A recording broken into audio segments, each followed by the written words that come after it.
ഓം നമോ വിരാട് വിശ്വബ്രഹ്മണേ നമ. എല്ലാവർക്കും നമസ്തേ. ഒരു പുതിയ എപ്പിസോഡിലേക്ക് എല്ലാവർക്കും സ്വാഗതം. വിശ്വബ്രഹ്മ ചാനൽ എല്ലാവരും സബ്സ്ക്രൈബ് ചെയ്യുക, ഷെയർ ചെയ്യുക, ലൈക്ക് ചെയ്യുക, കമൻറ്റ് ചെയ്യുക. ഇന്നത്തെ വിഷയം സൂര്യനിൽ നിന്നുള്ള ഊർജങ്ങൾ നമുക്ക് എപ്പോഴൊക്കെ ഏതൊക്കെ സ്ഥലങ്ങളിൽ ലഭിക്കുന്നു എന്നുള്ളതാണ്. സൂര്യൻ ഒരു സ്ഥലത്ത് കൃത്യമായി നിൽക്കുകയും ഭൂമി അതിനെ ചുറ്റുകയുമാണല്ലോ. അപ്പോൾ സൂര്യനിൽ നിന്നുള്ള എനർജി ഏറ്റവും കൂടുതൽ എവിടെ കിട്ടുന്നു, ഏതൊക്കെ സമയത്ത് കിട്ടുന്നു എന്നുള്ളതാണ് ഇന്നത്തെ വിഷയം. എല്ലാവരും ശ്രദ്ധിക്കുക. സൂര്യനാണ് പ്രപഞ്ചത്തിലെ ഊർജ്ജദായകൻ. സൂര്യനില്ലെങ്കിൽ പ്രപഞ്ചത്തിൽ ഊർജമില്ല. അതുകൊണ്ട് തന്നെ ആ സൂര്യൻ്റെ ഊർജമാണ് ഭൂമി അതിൻ്റെ ചാക്രികപരമായ ഊർജത്തിന് ഉപയോഗിക്കുന്നതും ആ ചാക്രികപരമായ ഊർജം കൊണ്ടാണ് നമുക്ക് കാന്തിക ഊർജം ലഭിക്കുന്നതും ആ കാന്തിക ഊർജത്തിൽ നിന്നാണ് നമുക്ക് ചലന ഊർജവും വൈദ്യുത ഊർജവും ഒക്കെ ലഭിക്കുന്നത്.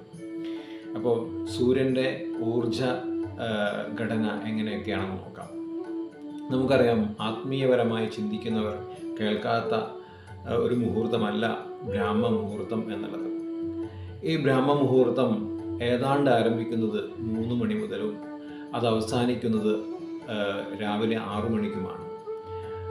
അങ്ങനെയാണെങ്കിൽ രാവിലെ 3 മണി മുതൽ 6 മണി വരെ സൂര്യൻ ഈശാന കോണിലാണ് നിൽക്കുന്നത്, അതായത് വടക്ക് കിഴക്ക് കോണിലാണ്. ഈ ഒരു സ്ഥലമാണ് നമ്മുടെ ബ്രഹ്മ തേജസ് വർദ്ധിപ്പിക്കാനും ഭൂമിയെ വളരെ ശാന്തമായിട്ട് ആത്മീയപരമായിട്ട് ഉയർത്താനും കഴിയുന്ന ഒരു സ്ഥലം, അല്ലെങ്കിൽ ആ ഒരു മൂലയാണ്. അപ്പോൾ നമ്മൾ രാവിലെ പ്രാർത്ഥിക്കുന്ന സമയത്ത് വടക്ക് കിഴക്ക് മൂലയിലേക്കോ വടക്കോട്ടോ കിഴക്കോട്ടോ നിന്ന് പ്രാർത്ഥിക്കേണ്ടതാണ് എന്നുള്ളതാണ് നാം ചിന്തിക്കേണ്ടത്. അടുത്തതായിട്ട് 6 മണി മുതൽ 9 മണി വരെ സൂര്യൻ കൃത്യമായി കിഴക്കാണ്. ഈ സമയത്താണ് നമ്മുടെ ഊർജം 23.5 ഡിഗ്രി മുതൽ 33.5 ഡിഗ്രി വരെ സൂര്യൻ ചരിഞ്ഞ് മനുഷ്യന് വേണ്ട പ്രാണ ഊർജം, ഏറ്റവും ഗുണപ്രദമായിരിക്കുന്ന ഊർജം നൽകുന്ന സമയം. ഈ സമയം നമ്മൾ സൂര്യനെ ധ്യാനിക്കുകയും സൂര്യ ഉപാസന ചെയ്യുകയും യോഗയിൽ പറയുകയാണെങ്കിൽ സൂര്യ നമസ്കാരം ചെയ്യുകയൊക്കെ ചെയ്തു കഴിഞ്ഞാൽ ആ ഊർജം നമുക്ക് ലഭിക്കുന്നതായിരിക്കും.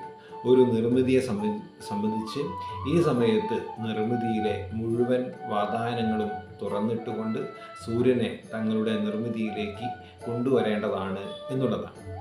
അങ്ങനെയും നമുക്ക് സൂര്യനിൽ നിന്ന് ഊർജം ലഭിക്കുന്നു. ഇനി 9 മണി മുതൽ 12 മണി വരെ സൂര്യൻ തെക്ക് കിഴക്കാണ്.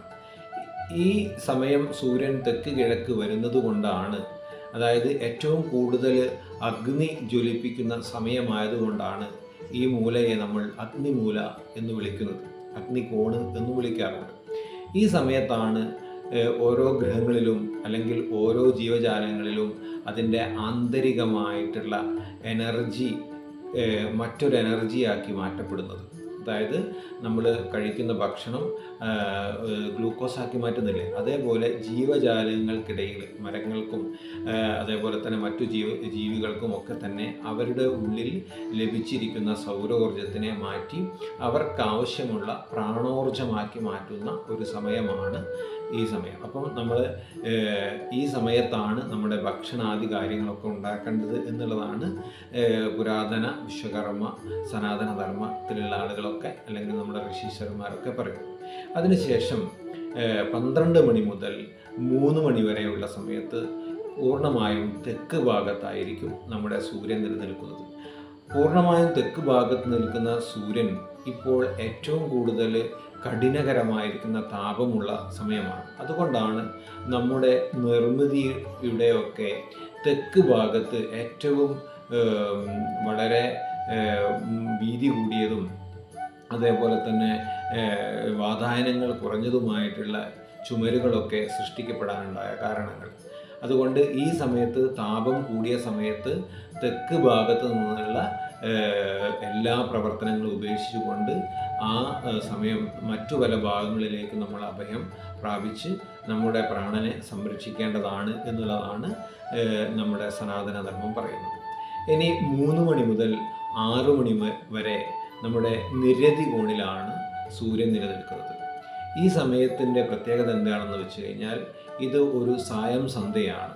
ഈ സന്ധ്യാസമയത്താണ് നമ്മുടെ പിതൃക്കളെയും നമ്മുടെ ഭൂമിയെയും ബന്ധിച്ചുകൊണ്ട് സന്ധ്യാവന്ദനങ്ങൾ നിർബന്ധമായും ചെയ്യേണ്ട സമയം. അപ്പം ഈ സമയത്ത് സൂര്യനിൽ നിന്നും നമുക്ക് ഊർജം ലഭിക്കുന്നുണ്ട്. ഈ ഊർജമാണ് ജീവ ഊർജം ആയിട്ട് നമുക്ക് നമ്മുടെ ശരീരത്തിന് ഉപയോഗിക്കാൻ പറ്റുന്നത്. നേരത്തെ നമുക്ക് കിട്ടിയത് പ്രാണോർജമാണെങ്കിൽ വൈകുന്നേരം നമുക്ക് കിട്ടുന്നത് ജീവോർജമാണ്. ഇനി 6 മണി മുതൽ 9 മണി വരെ സൂര്യൻ പൂർണ്ണമായും പടിഞ്ഞാറ് ഭാഗത്തായിരിക്കും.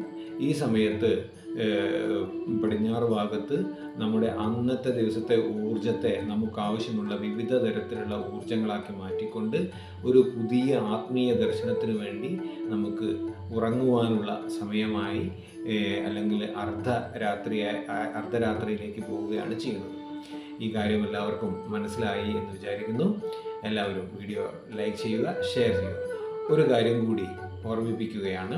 ഈ വരുന്ന 28, 29 തീയതികളിൽ പെരുമ്പാവൂരിൽ വെച്ച് വിശ്വകർമ്മ സനാതന ധർമ്മത്തിലെ വാസ്തു ശാസ്ത്ര പദ്ധതികളെക്കുറിച്ച് അതിൻ്റെ പ്രാരംഭ കാര്യങ്ങളെക്കുറിച്ചുമുള്ള ഒരു ശിബിരം പെരുമ്പാവൂരിൽ വെച്ച് നടക്കുകയാണ്. എല്ലാവർക്കും സുസ്വാഗതം. നന്ദി, നമസ്കാരം.